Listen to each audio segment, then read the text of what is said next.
Greetings, my friends, and welcome back to my garden. I've been away from my garden all summer long, and the summers in Southwest Florida are hot and humid and full of rain.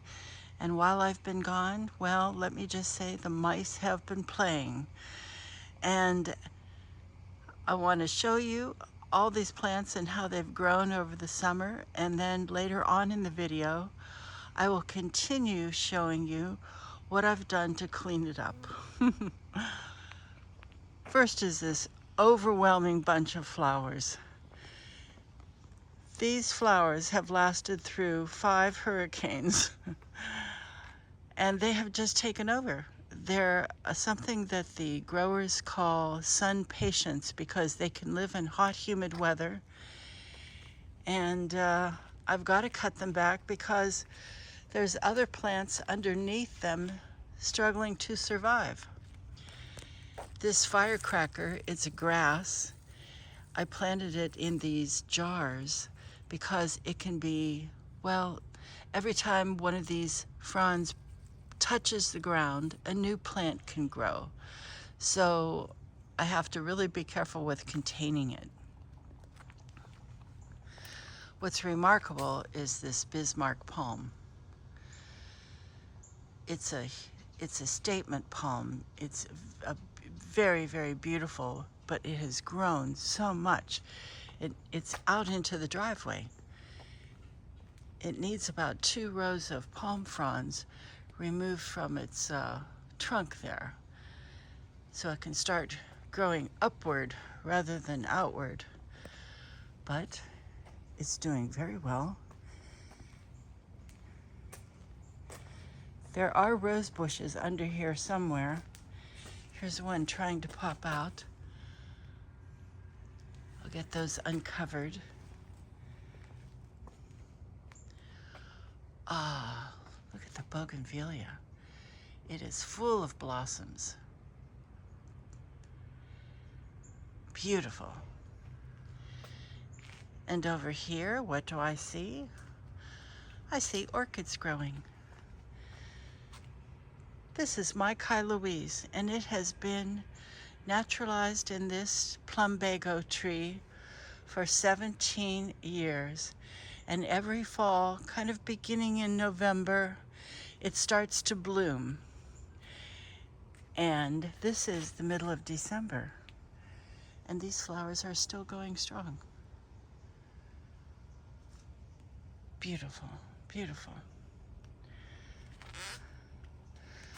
Well, these are individual plants of a variety of croton, but as you can see, they're kind of just a little forest right now.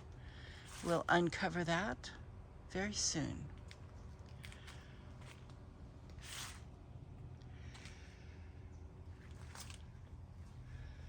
Well, let's go to the other side and see what's happening.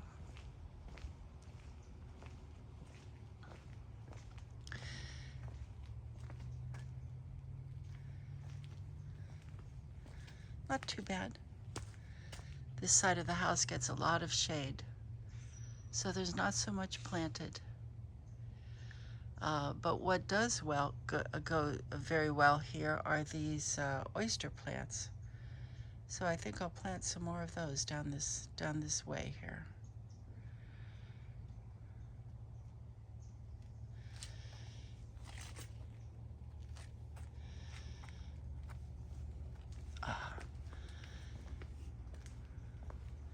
Now for the orchid pergola. And there are orchids blooming. Another plant of my Kai Louise. And this is yellowbird.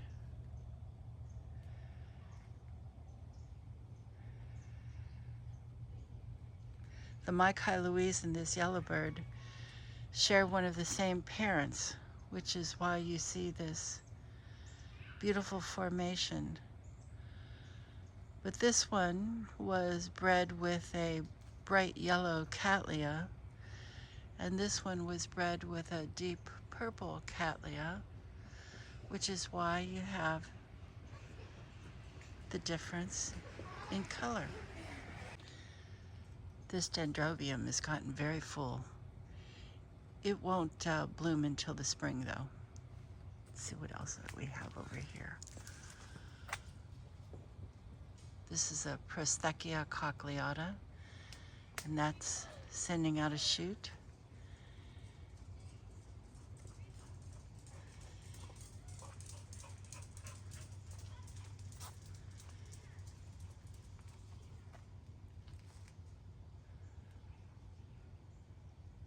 Oh, I'm very pleased. For being unattended during a hot, wet summer, these orchids did very well. Now here on the other side of the drive, this is a lantana planted in a big blue jar, which you can't see because the plant's gotten too big. That needs to be trimmed back. Little Mr. Donkey and his cacti. Xora, more oyster plants. And yeah, the firecracker is cracking away. And look what it did right here. It created a new plant right there. That's going to have to come out. Well, all in all, everything looks marvelous. Little big, but haircuts are lined up. Well, thank you, friends, for stopping by. I hope you have a lovely day, and we'll see you on the other side of this video. Greetings, friends, and welcome back. So this is what the garden looks like after the first day of trimming. There's still more to do, but the garden is emerging. These flowers still need cut back some more, but the palm has been trimmed and she looks beautiful.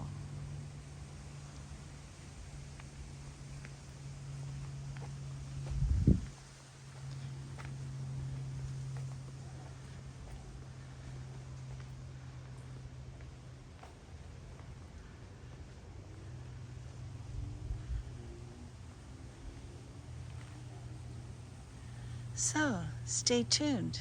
There's more to come. Hey there, my friends. So, haircut number 2 is finished. You could say haircut number 1 was cutting off the dreadlocks, and haircut number 2 was trimming around the ears. And soon we'll put in some highlights, that is flowers, and she'll look beautiful.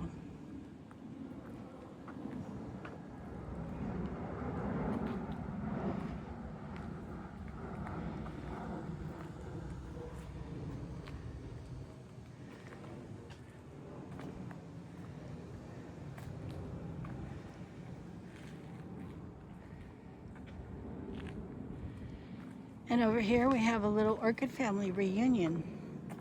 Yes, they're getting together for the holidays. This is mother, child, and another child. The mother is a Brassivola nodosa.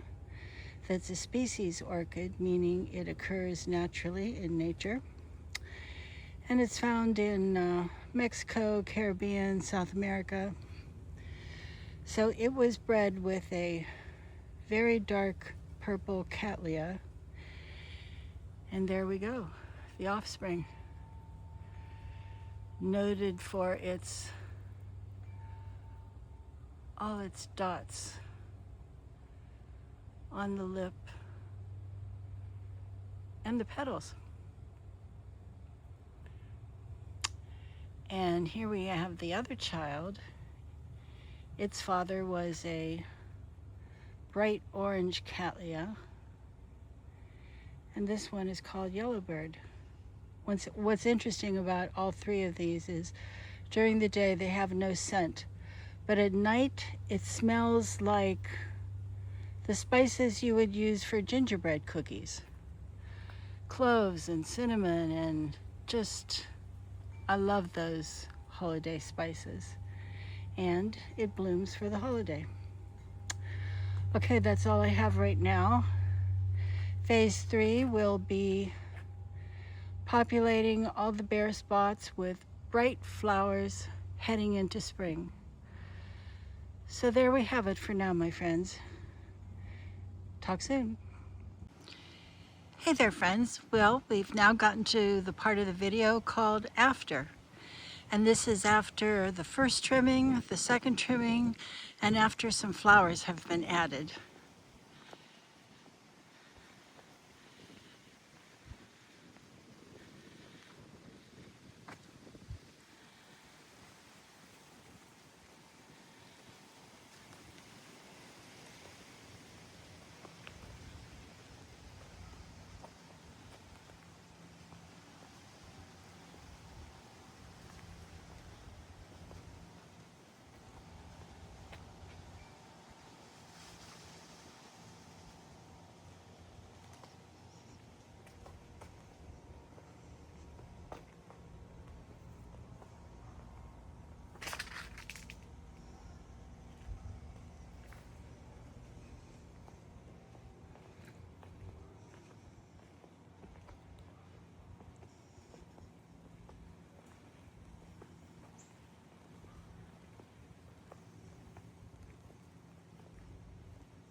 Merry Christmas, my friends.